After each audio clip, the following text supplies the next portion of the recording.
Bonjour tout le monde, je suis Florent Mounier et je vous souhaite la bienvenue dans le Virage Pro, le rendez-vous des décideurs qui font bouger les lignes. Dans un monde en mouvement, la mobilité professionnelle ne se gère plus, elle se pilote.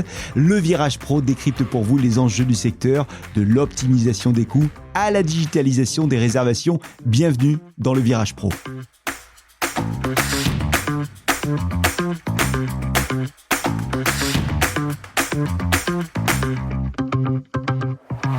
Dans ce premier épisode, nous allons voir comment la location courte et moyenne durée peuvent contribuer à la transition énergétique des flottes. Les flottes d'entreprises qui représentent un enjeu économique majeur. Les véhicules de société représentent près de 45% du marché total en France. Ces outils de mobilité sont au cœur d'une révolution technologique et sociétale majeure. Le passage du moteur thermique au moteur électrique, c'est ce qu'on appelle la transition énergétique. Véritable défi opérationnel, mais aussi environnemental, financier et fiscal. Ces derniers mois, les entreprises ont été contraintes par la réglementation d'accélérer très fortement leur rythme. Elles ont besoin pour ce faire d'un accompagnement solide et de solutions toujours plus flexibles. Bonjour Mathieu Galip. Bonjour.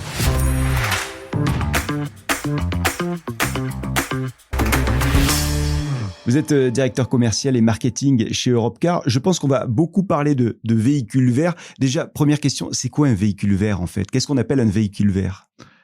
Alors, un véhicule vert, c'est pas forcément la couleur de notre logo qu'il doit avoir, c'est un véhicule électrique ou hybride rechargeable qui rejette moins de 50 grammes de CO2 par kilomètre. Même question concernant la location courte et moyenne durée. Quelle est la différence entre ces deux types de locations ? Alors en fait, c'est ce qu'on propose à nos clients. C'est des locations, comme vous l'avez dit, qui sont courtes. Donc ça va être de 1 jour à moins de 30 jours. Je vous donne un exemple, c'est vous êtes dans le cadre d'un déplacement professionnel et vous allez récupérer un véhicule pour l'utiliser lors de votre mission, 1 jour ou quelques jours. Et la moyenne durée, c'est de 30 jours à presque 2 ans.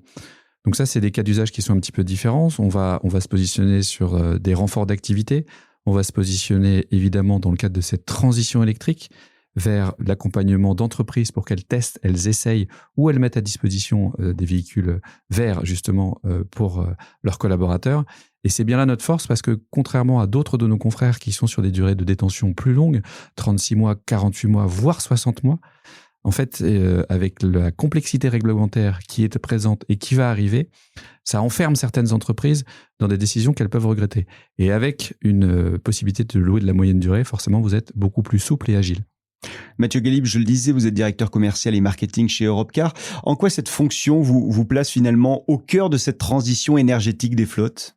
Vous venez de dire à travers le mot transition, en fait, on est dans un moment de bascule fort et donc il faut pouvoir accompagner les entreprises qui nous font confiance dans ce moment. Et Europcar, dans son rôle de loueur courte et moyenne durée, apporte des solutions pour permettre aux clients de vivre cette transition. Par exemple, je le citais, là, un renfort de véhicules dans le cadre d'une flotte dans la transition électrique permet avec nos véhicules dans des tensions moyennes ou courtes d'essayer, de tester, de se rassurer et de monter en puissance dans les parcs de nos clients. On le disait en introduction, il y a eu de gros changements fiscaux et réglementaires qui ont bouleversé l'écosystème des flottes d'entreprises ces 36 derniers mois. Est-ce qu'on peut revenir sur ces gros changements ? Alors, c'est effectivement des changements majeurs qui ont bouleversé en fait l'écosystème dans lequel nous sommes, avec tout d'abord une contrainte financière très forte. Ça a démarré par l'introduction d'une taxe, la TAI, la taxe annuelle incitative, dans lequel il y a un renforcement des malus qui sont poussés vers les entreprises. Donc on a observé plusieurs phénomènes qui sont majeurs dans la transformation qu'on est en train de vivre et le basculement fiscal qui est lourd pour les entreprises. Un qui continue, c'est le durcissement du malus sur les rejets CO2 des véhicules, mais également sur leur poids. Donc ça a un impact immédiat puisque les voitures sont de plus en plus lourdes et donc à travers ce dispositif, c'est répercuté vers les entreprises. Il y a le dispositif qui est de pousser le pourcentage de véhicules dits verts, donc électriques ou à faible émission dans les entreprises. Le quota qui est donné pour les entreprises sur 2025 et 2026, c'est 20%. Et il va s'accélérer très fort puisqu'en 2027, on va demander aux entreprises d'aller jusqu'à 40% et en 2030, l'objectif visé est 70%. Donc, c'est des chiffres qui sont très importants sur lesquels un défi se présente aux entreprises avec des malus financiers associés à ceux-ci. Et puis, vous avez aussi quelque chose qui a changé drastiquement sur ce début d'année, qui sont les avantages en nature qui ont aussi été visés par les malus. Pour vous donner un chiffre, ils ont augmenté de 70%. Ça veut donc dire que un client qui aujourd'hui a la possibilité d'avoir un véhicule de fonction a vu augmenter son calcul dans lequel il va être imposé de 70%. Ce qui change notamment, évidemment, beaucoup le choix des entreprises sur la manière dont ils accompagnent leurs collaborateurs.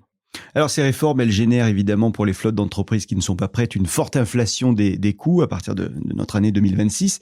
Est-ce qu'on peut chiffrer ce coût, ces coûts même, et son évolution d'ici 2030 sans transformation du parc ? Alors les chiffrer, on sait le faire. Par contre, je mets un petit guillemet sur on sait le faire parce que la régulation évolue très vite. Donc 2030, c'est assez loin. Avec les données qu'on a aujourd'hui, il y a des impacts qu'on connaît. Alors ce qu'il faut distinguer, c'est deux choses. C'est les objectifs de renouvellement de la loi LOM dont je parlais tout à l'heure, les 20% qui sont imposés aux entreprises aujourd'hui sur la détention de véhicules propres.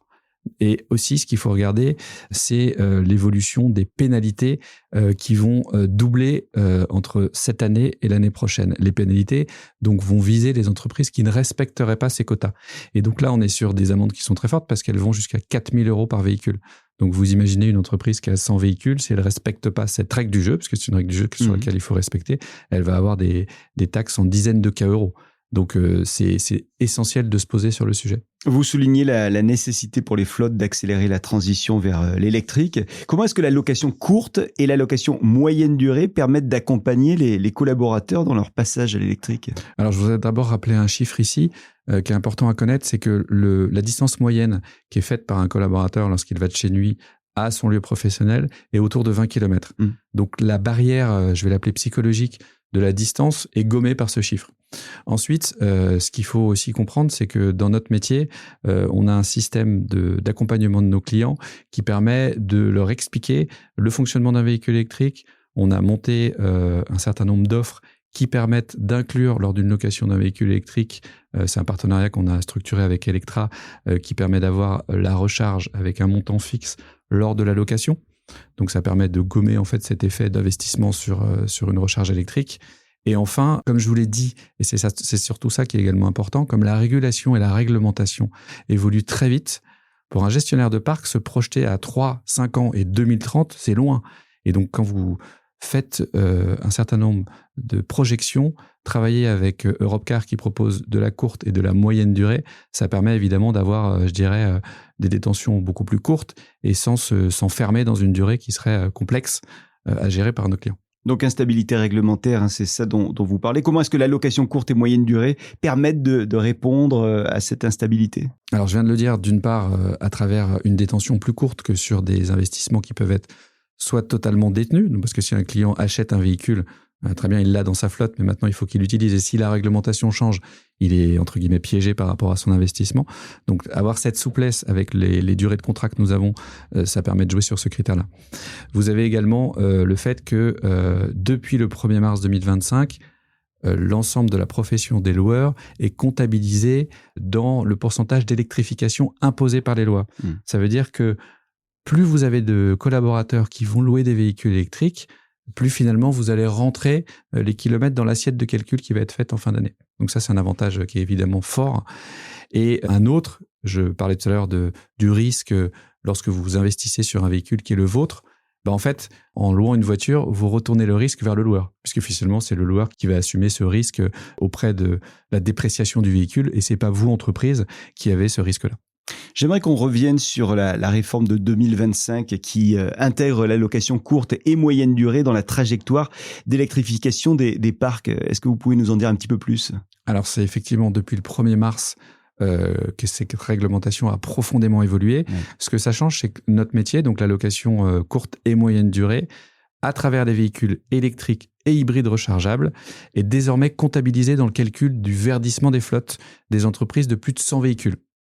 Ça veut dire donc qu'une entreprise qui a plus de 100 véhicules, lorsqu'elle va utiliser notre flotte en électrique et en hybride, va pouvoir décompter de son calcul de fin d'année les kilomètres qu'ils ont réalisés avec nos véhicules. Mathieu Galip, est-ce que vous pourriez nous donner des exemples clients d'utilisation de la location courte et moyenne durée dans ce cadre spécifique de cette transition vers l'électrique ? Bien évidemment, je pourrais vous en donner des centaines parce que c'est un sujet très important pour nos clients et on a énormément de cas de figure qui se présentent à nous, mais je vais me contenter à deux. Le premier, je vais penser à un client qui a des locations de résidences de vacances. Et donc, son défi, c'était de basculer, en fait, une grosse partie de son parc en électrique. Donc, on a fait une approche avec le CODIR. Donc, on a introduit, je dirais, des véhicules moyenne durée au sein du CODIR pour les sensibiliser au fait que ça se passe bien quand on loue un véhicule chez Europcar en moyenne durée sur des véhicules électriques. Et ensuite, comme ils ont apprécié cette étape, on a ensuite nommé des champions par département chez ce client, sur lequel ils avaient eux aussi des véhicules électriques en remplacement de leurs véhicules thermiques. Et donc, c'est eux qui ont convaincu ensuite un certain nombre de collaborateurs. C'est comme ça qu'on a accompagné la transition et qu'on continue à l'accompagner parce que c'est sur plusieurs milliers de véhicules. Alors, un deuxième client sur lequel on a travaillé ensemble pour optimiser le sujet, donc c'est un grand client industriel dans la défense sur lequel on s'est posé sur la bonne manière d'accompagner sa transition vers des véhicules verts. Donc aujourd'hui, quand vous êtes une entreprise, l'ensemble de vos déplacements professionnels passe par un outil, les SBT, donc les Sales Booking Tools. Et donc, on a raisonné sur une approche, je dirais, plus éducative auprès des clients. Aujourd'hui, la plupart des clients, lorsqu'ils louent, nous demandent de faire un ranking par le prix. Là, on a travaillé sur la solution qui était de faire un ranking par la technologie du véhicule.